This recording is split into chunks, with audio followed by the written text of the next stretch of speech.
Merry Christmas, guys!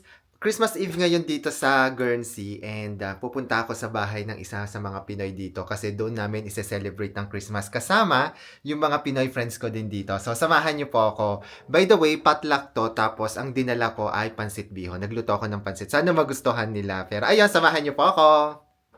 So ito na nga guys, ngayong Pasko hindi ako mag-isa. Dito sa Guernsey, nag-Noche Buena ako kasama ang mga kapwa ko Pinoy na mga kaibigan ko. Hindi kami karamihan pero masaya naman. So ito na nga nagsimula na silang mag-ayos. Siyempre, nag-decorate pa rin sila para ramdam mo yung spirit of Christmas.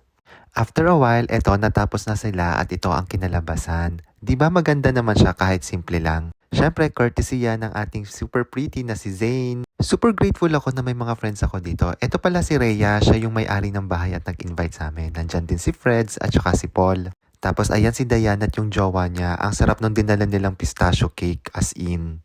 Tapos ito si Benz, si Mau.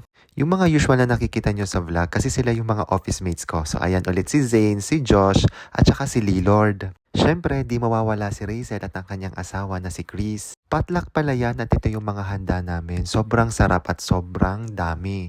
At yung ambag ko dyan ay yung pansit bihon. At kahit nandito kami sa Guernsey, kita nyo naman, Pinoy pa rin ang aming mga pagkain. Alam nyo guys, mahihiyain kasi talaga ako. Kaya kakaunti lang yung kaibigan ko dito sa Guernsey. Kaya nung nalaman nila na hindi ako makakauwi ng Pilipinas ngayong Pasko, in-invite kaagad nila ako dito. Kaya special thanks kay Rhea at saka kay Lilord. So ayan guys, nagsimula na kaming kumain. Siyempre parang buffet, kanya-kanya na lang ng pwesto. So ito yung kinuha, konti lang yan.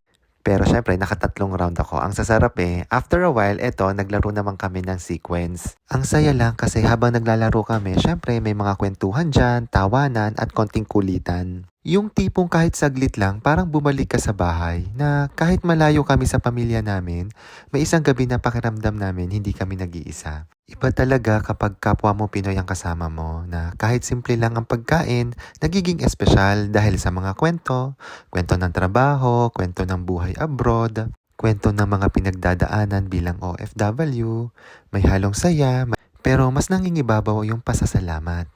So ito guys, naglaro naman kami ng werewolf. Grabe, sobrang saya ng laro na yan. Kita nyo naman, grabe yung tawanan namin. Kaya para sa lahat ng mga Pinoy at OFW dyan na nagpapasko na malayo sa kanilang pamilya, sana kahit papaano nakahanap kayo ng mga taong nagpapasaya sa inyo ngayong gabi.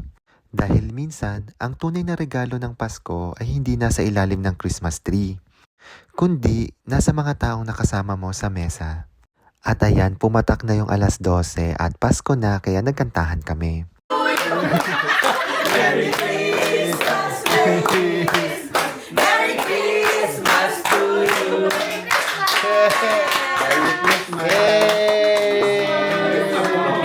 Merry Christmas! After a while, dahil mga 30 na kami, syempre, kailangan na rin namin umuwi at magpahinga. Kaya eto, umatake na ang mga Sharonians. Nakakatuwa lang na kahit nasa abroad, ramdam na ramdam mo pa rin yung tradisyon ng mga Pinoy, ang pagiging Sharonians. Kaya eto kami, kanya-kanya ng balot para merong pagkain bukas at sa mga susunod na araw. Pagkatapos niya, nagpaalam na kami sa isa't isa at umuwi sa kani-kanilang bahay. Ayan guys, nakabalik na ako dito sa bahay at sobrang saya nung party namin, yung Christmas salubong Noche Buena kasama yung mga Filipino friends ko dito sa Guernsey. At ang dami kong nasyarong pagkain, sobrang sarap lahat. And thank you sa mga friends ko dito sa Guernsey for inviting us. Thank you and ayun, Merry Christmas sa inyo lahat! Bye-bye!